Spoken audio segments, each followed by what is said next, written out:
الذين أذهب الله عنهم الرجس وطهرهم تطهيرا.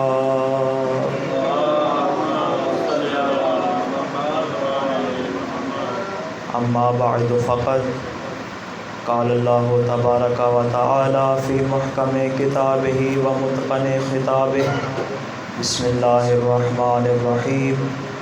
إن الدين عند الله الإسلام. صلى الله عليه وسلم.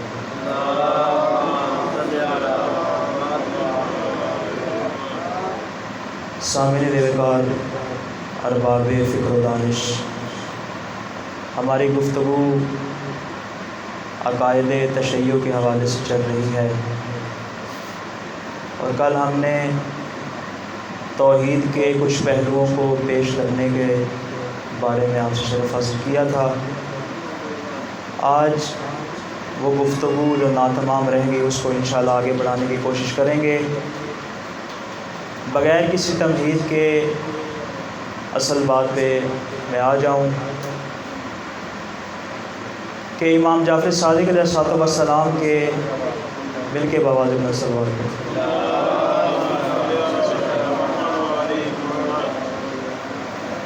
امام صادق علیہ السلام کے کئی شاگردان ہیں، ہزاروں کی تعداد میں ان کی تعداد بیان ہوئی ہے، لیکن مقام و مرتبے کے اعتبار سے وہ سارے شاگردان برابر نہیں. یہ ایک جملہ ابتدا میں ضروری ہے تاکہ اگلی بات سمجھ میں آ جائے. امام کے جتنے بھی شاگردان ہیں مقام و مرتبے کے اعتبار سے وہ سارے ایک جیسے نہیں. کچھ ایسے شاگردان تھے جو بعد میں جا کر علوم کے بانی قرار پائے، جیسا کہ جابر ابن حیان، اور کچھ ایسے شاگردان تھے جو بعد میں کھڑے ہو گئے اپنے استاد کی مخالفت میں.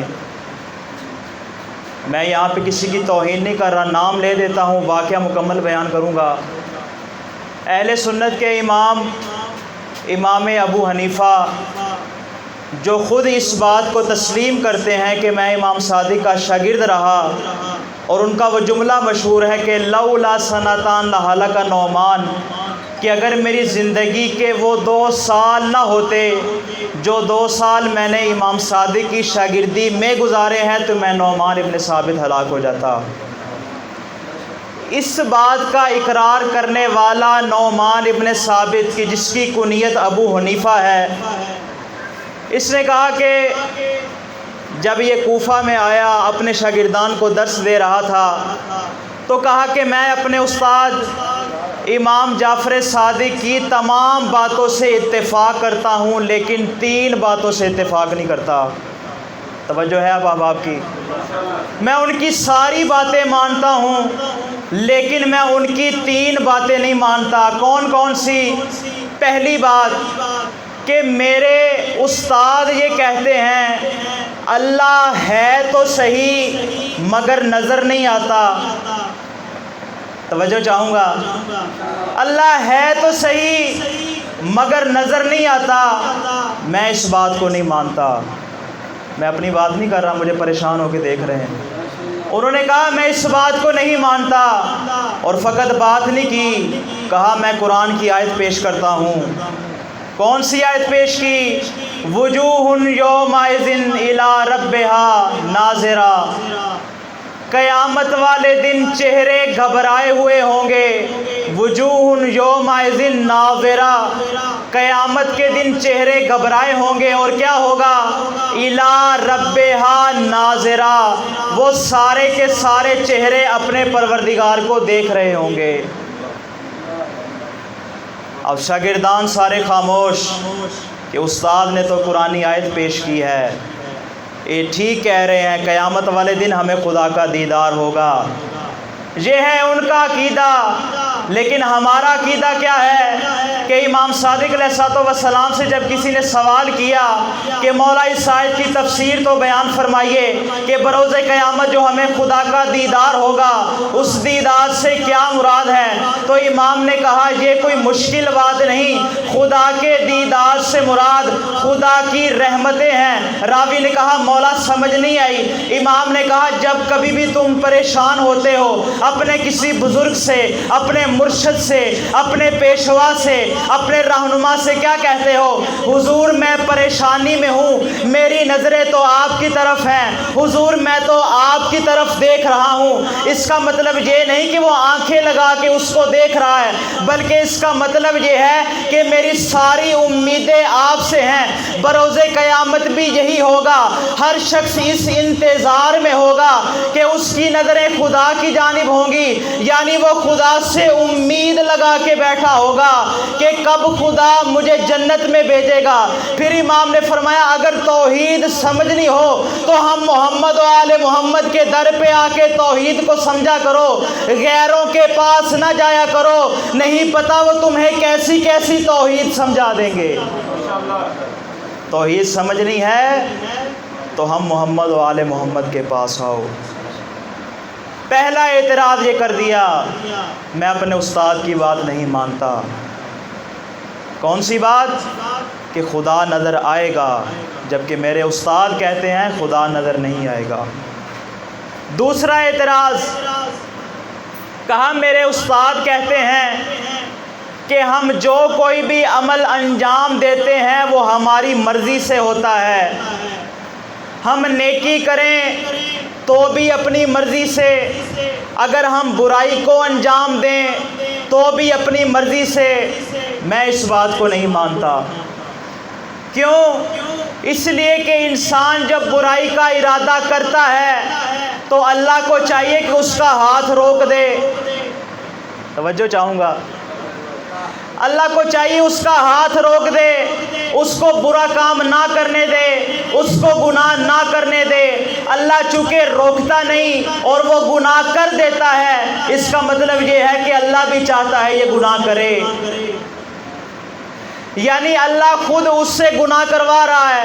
پھر وہاں پہ قرآنی آیت پیش کی ان اللہ علی کل شیء قدیر، اللہ ہر چیز پر قادر ہے۔ جب اللہ نیکی بھی کروا سکتا ہے تو گناہ بھی کروا سکتا ہے۔ دو اعتراض۔ تیسرا اعتراض کیا، کہا میرے استاد کہتے ہیں بروز قیامت شیطان جہنم میں جائے گا۔ میں اس بات کو نہیں مانتا۔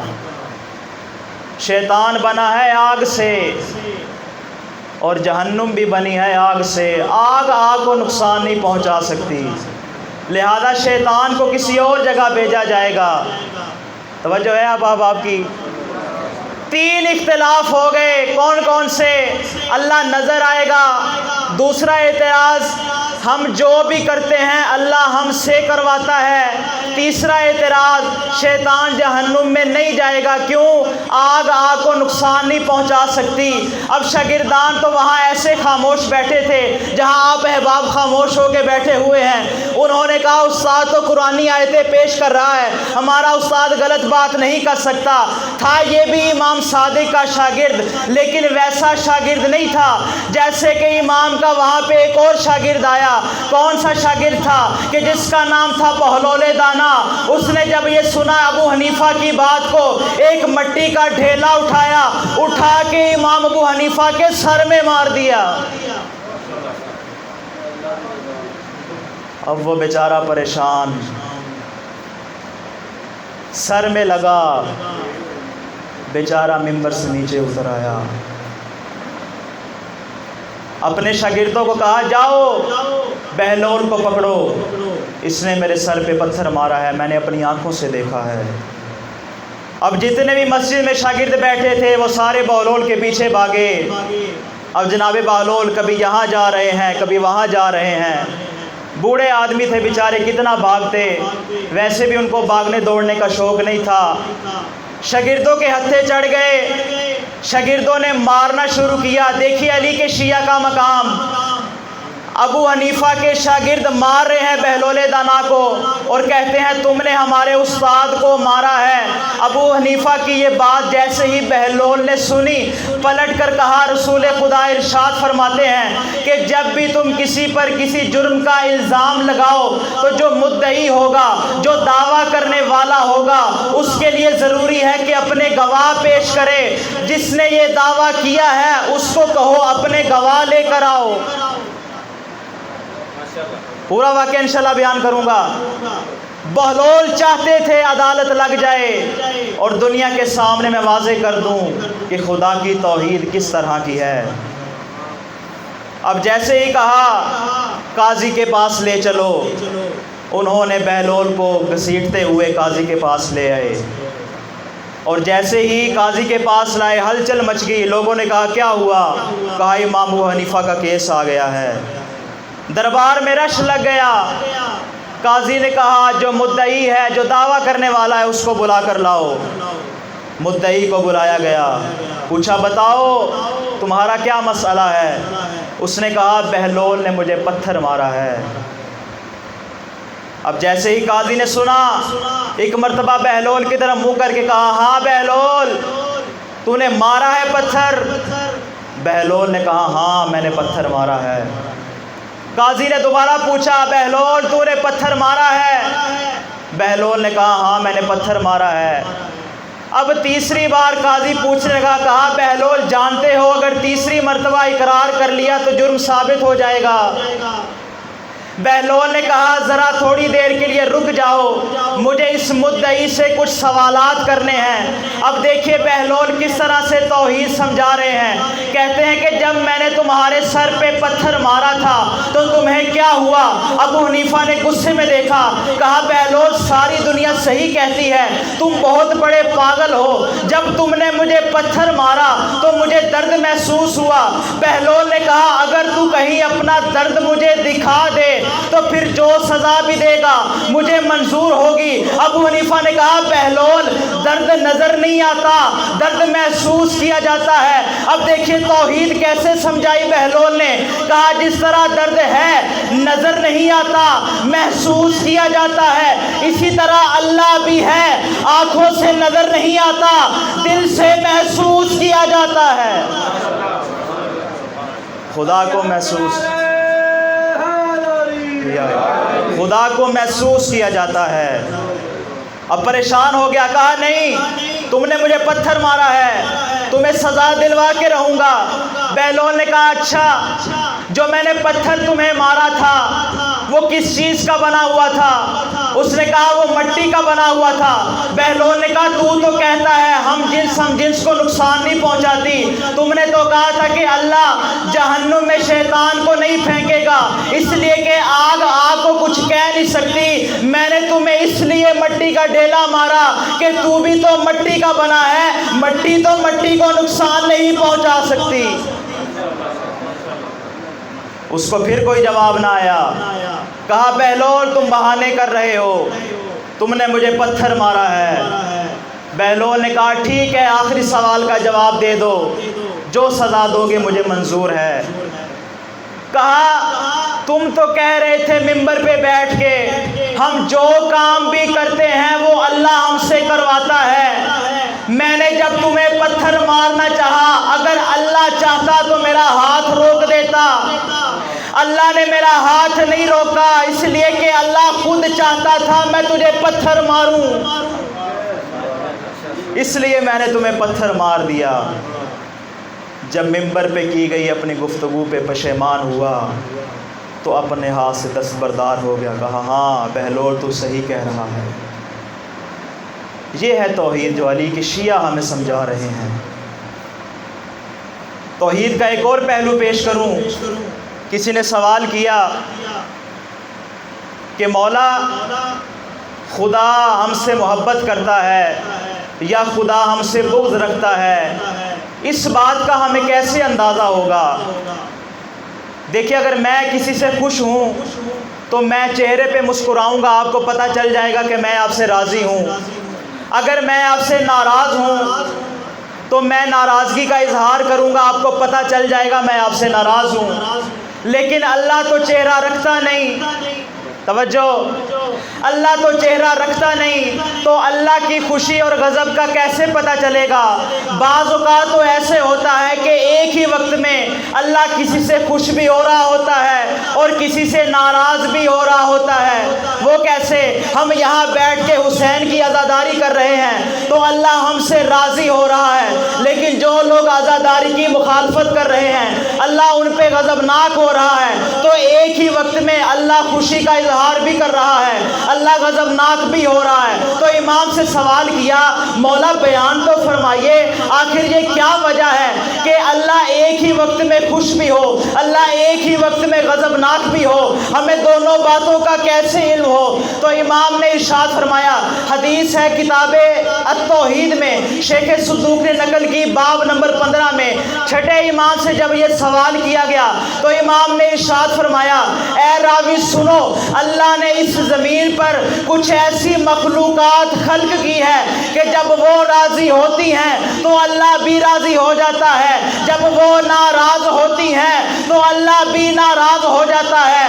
تو اگر اللہ کو کسی نے راضی کرنا ہو، بلکہ میں الفاظ یوں نہ بدلوں، اگر کسی نے رضی اللہ بننا ہو تو ضروری ہے پہلے وجہ اللہ کو راضی کر لے.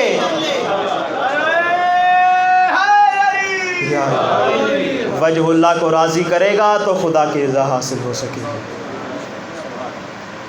توحید کے ساتھ ایک اور عقیدہ جو ہمارا بنیادی عقیدہ جس کو ہم اصول دین میں قرار دیتے ہیں وہ ہے عدل الہی، خدا کی عدالت. ہم اس عدالت کو اصول دین میں قرار دیتے ہیں، لیکن ہمارے مسلمان بھائی اس کو فروع دین میں قرار دیتے ہیں. اس کی بھی وجہ ہے، کچھ اختلافات تفصیل ہیں، ان کو میں یہاں بیان نہیں کروں گا. اسی طرح ایک اور اختلاف بھی ہے، وہ کہتے ہیں کہ اللہ جو کام بھی کر دے وہ عدل ہے. کیا مطلب؟ یعنی اگر کسی اچھے انسان کو اللہ جہنم میں بھیج دے تو یہ اس کا عدل ہے، اگر کسی برے انسان کو جنت میں بھیج دے تو یہ عدل ہے. یعنی اللہ نے جو کام بھی کر دیا وہ اس کا عدل ہے. توجہ چاہوں گا. جبکہ ہم کہتے ہیں کہ نہیں، اللہ عدل کے علاوہ اور کوئی کام کرتا ہی نہیں، یعنی اللہ کے پاس عدل کے علاوہ اور کچھ ہے ہی نہیں. اللہ جو کام بھی انجام دے گا وہ عدل کہلائے گا. پھر ایک اور تعبیر ہمارے سامنے آتی ہے، عدل و انصاف. دونوں کو ایک ہی مطلب میں استعمال کیا جاتا ہے، لیکن نہیں، عدل اور چیز ہے، انصاف اور چیز ہے. دونوں میں فرق بیان کر دوں. انصاف کا مطلب ہے نصف، یعنی آدھا ادھر آدھا اس طرف، جبکہ عدل کا مطلب کیا ہے؟ ہر چیز کو اس کا مقام عطا کرنا. فرق واضح ہو گیا. انصاف ہے سب کو راضی کر دینا، عدل کا مطلب ہے جس کا جو حق ہے اس کو دے دینا. بچوں کے لیے ایک مثال پیش کر دوں. اگر دو افراد کا کسی روٹی پہ جھگڑا ہو گیا، اگر میں روٹی آدھی آدھی کر کے دونوں میں تقسیم کر دوں، یہ ہوگا انصاف. کیا ہوگا؟ انصاف. لیکن اگر میں یہ تحقیق کروں اس روٹی کا حقدار کون ہے، یہ ہوگا عدل. بھائی یہی تو اختلاف ہے ہمارا اور ہمارے بھائیوں کا. وہ کہتے ہیں علی کو چاہے چوتھے نمبر پر ہی صحیح خلافت مل تو گئی، انصاف تو ہو گیا. نہ میرے بھائی، انصاف تو ہو گیا، یہ انصاف اپنی جگہ پر ہوگا، مگر یہ عدل نہیں ہوگا. عدل کب ہوگا؟ جب علی کا جو حق تھا اس حق کے مطابق علی کو جگہ ملتی. اب یہاں پہ میں ایک شعر میں اپنی ساری بات کا خلاصہ بیان کر دوں گا. شاعر نے کتنے خوبصورت الفاظ بیان کیے ہیں. کہا عجیب تیری سیاست، عجیب تیرا نظام، عجیب تیری سیاست، عجیب تیرا نظام، حسین سے بھی مراسم، یزید کو بھی سلام.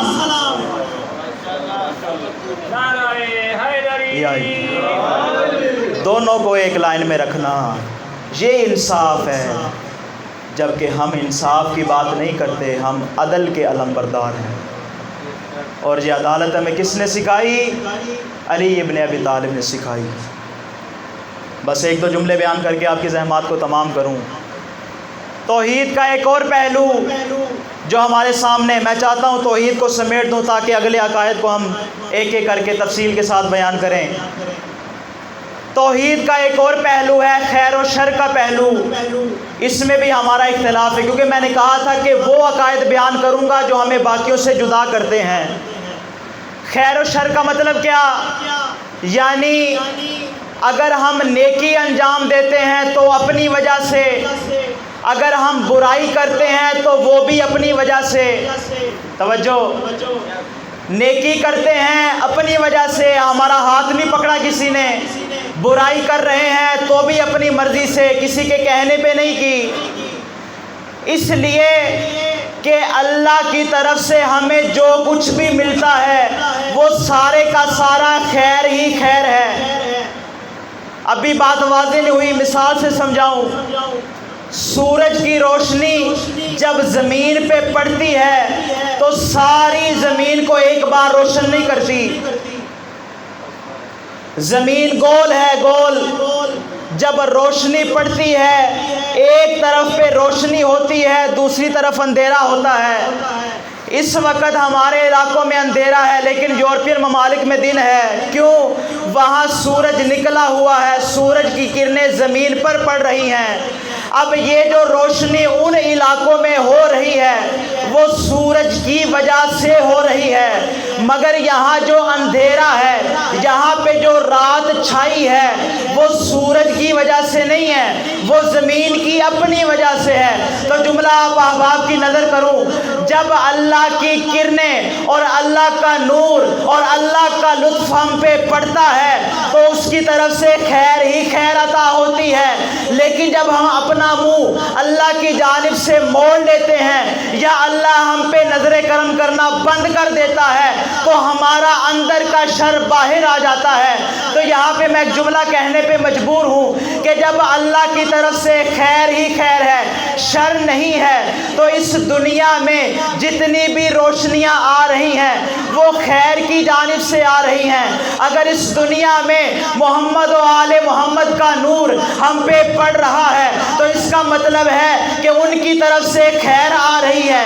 آج اگر اس عزاداری میں آپ موجود ہیں، آج اگر مجالس برپا ہیں، آج اگر گریہ زاری ہو رہی ہے، آج اگر ماتم ہو رہا ہے، آج اگر جلوس عذاب برپا ہو رہے ہیں، اس لیے کہ ہم سب کا رخ حسین ابن علی کی طرف ہے۔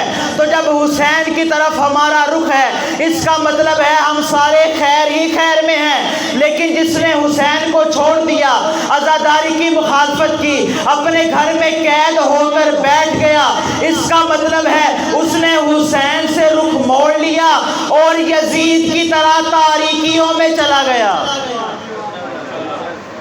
یزید کی طرح تاریکیوں میں چلا گیا۔ جب خدا کا رخ ہماری طرف ہوگا ہم خیر ہی خیر میں ہوں گے، اور جب اللہ نہ کرے خدا کی نظر رحمت ہم سے ہٹ جائے تو ہم اپنے اندرونی شر میں مبتلا ہو جائیں گے۔ ہر حال میں یہی دعا کرنی چاہیے کہ خدا ہمیں اپنی رحمت سے کبھی بھی دور نہ کرے۔ اور امام سجاد کی دعا کا یہ جملہ ہے کہ پروردگارا مجھے اپنی رحمت سے پلک جھپکنے کے برابر بھی دور نہ کرنا۔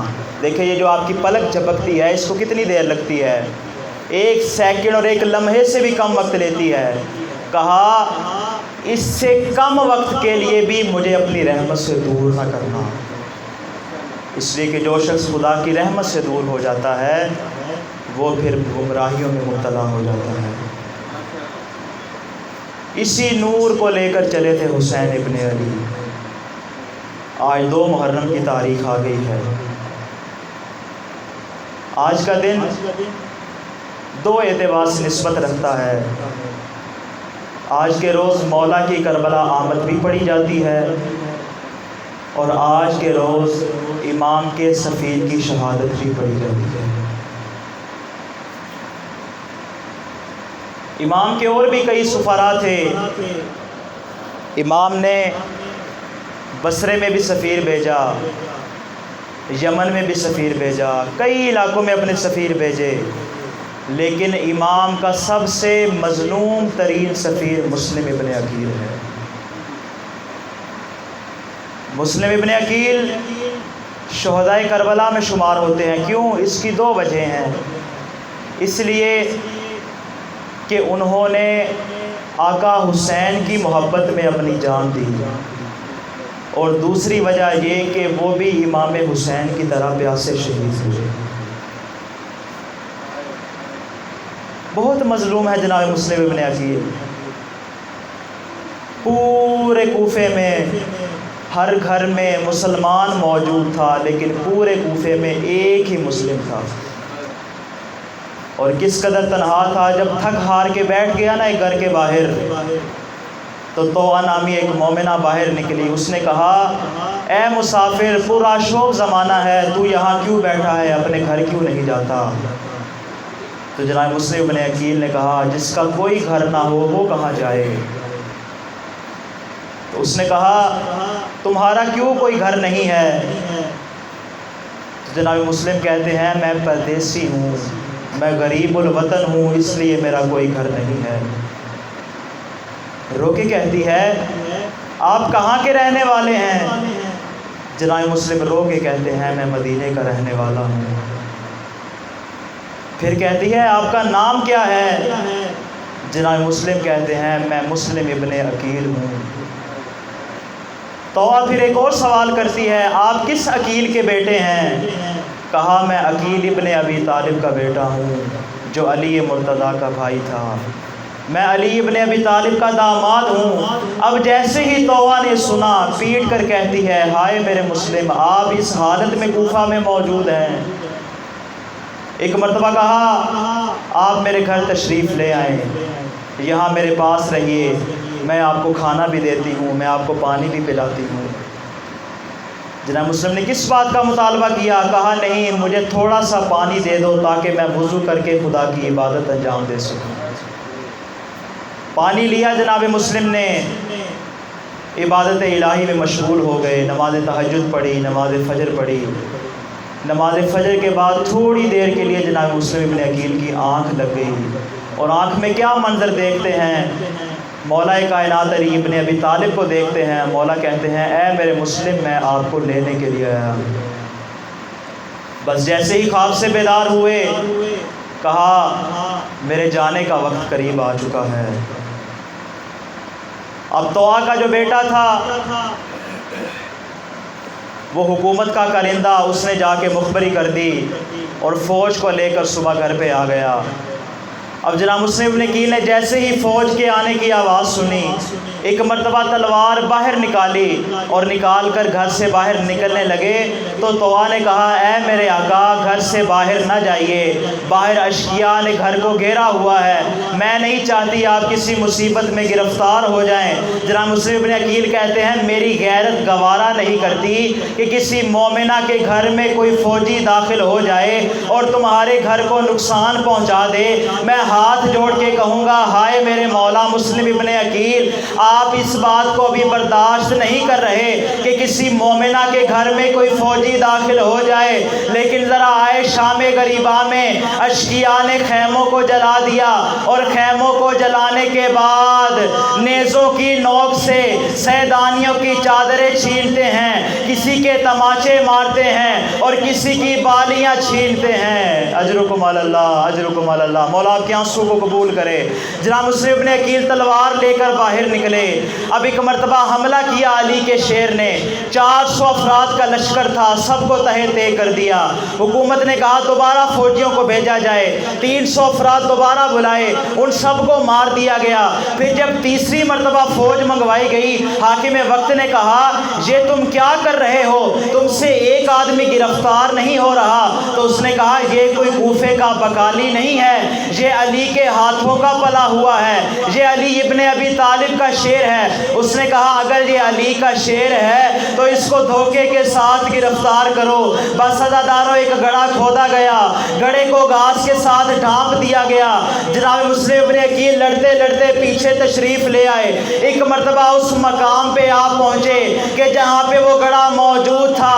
جناب مسلم ابن عقیل اس گڑھے میں گرے، جیسے اس گڑھے میں گرے اشقیاء نے نیزے لے کر جناب مسلم ابن عقیل کو گھیر لیا اور کہا مسلم اپنی تلوار ہمیں دے دو، ہم تمہیں امان دیتے ہیں۔ جناب مسلم ابن عقیل نے کہا ٹھیک ہے، اگر مجھے امان دیتے ہو تو میں اپنی تلوار دیتا ہوں۔ عزادارو سنو گے درد بھرا جملہ، جناب مسلم ابن عقیل کو رسیوں اور زنجیروں میں قید کر لیا گیا۔ عزادارو یہاں پہ ایک جملہ کہنے کی اجازت چاہوں گا، میں کہوں گا جناب مسلم ابن عقیل آپ کی بھی وہی مظلومیت ہے جو بابا علی کی مظلومیت ہے، لیکن دونوں میں فرق ہے۔ علی کے گلے میں بھی رسی تھی، آپ کے گلے میں بھی رسی ہے، لیکن جب علی کے گلے میں رسی تھی اس وقت ان کا اپنا مدینہ تھا، ان کا اپنا گھر تھا جہاں رسیوں میں باندھ کے ان کو لے جایا گیا۔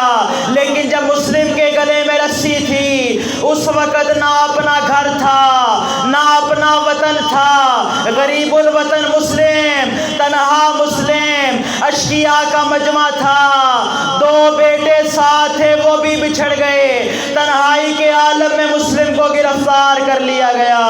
ایک مرتبہ مسلم کو لایا گیا عبید اللہ ابن زیاد کے دربار میں، تو کسی نے کہا مسلم امیر کو سلام کیوں نہیں کرتے؟ تو ایک معرفت والا جملہ جناب مسلم نے ارشاد فرمایا، کہا مالی امیر سوى الحسین، حسین کے علاوہ اس کائنات میں میرا کوئی امیر نہیں ہے۔ جب یہ سنا عبید اللہ ابن زیاد نے غصے کے عالم میں کہا جاؤ مسلم کو دارالعمارہ کی چھت پہ لے جاؤ اور اس کا سر قلم کر کے اس کے لاشے کو بازار میں پھینک دو۔ عزادارو مسلم کو کس حالت میں لے کر آئے؟ مسلم کے ہاتھوں کو پشت کے ساتھ باندھا گیا، گھٹنوں کو زمین پہ ٹیک دیا گیا، گردن جھکا کے کہا مسلم اپنا سر نیچے کرو، ہم نے تمہارا سر قلم کرنا ہے۔ ایک مرتبہ جو جلاد تھا اس نے دیکھا جناب مسلم کی آنکھوں سے آنسو جاری ہے، کہتے مسلم اپنی شہادت سے ڈرتے ہو؟ جناب مسلم نے کہا نہیں، مجھے اپنی شہادت کا ڈر نہیں ہے، میں اس بات پہ رو رہا ہوں میں نے آقا حسین کو خط لکھا تھا کہ مولا کوفہ تشریف لے آئیے، لیکن کوفہ کی اب حالت وہ نہیں رہی۔ تو کسی نے کہا آقا حسین کے ساتھ وہ عباس بھی ہے، ان کو کسی قسم کی پریشانی نہیں ہے؟ جناب مسلم نے کہا نہیں، میں رو اس بات پہ رہا ہوں حسین مردوں کے ساتھ نہیں آ رہے، حسین اپنی بہنوں بیٹیوں کو ساتھ لا رہے ہیں، میں اس بات پہ رو رہا ہوں۔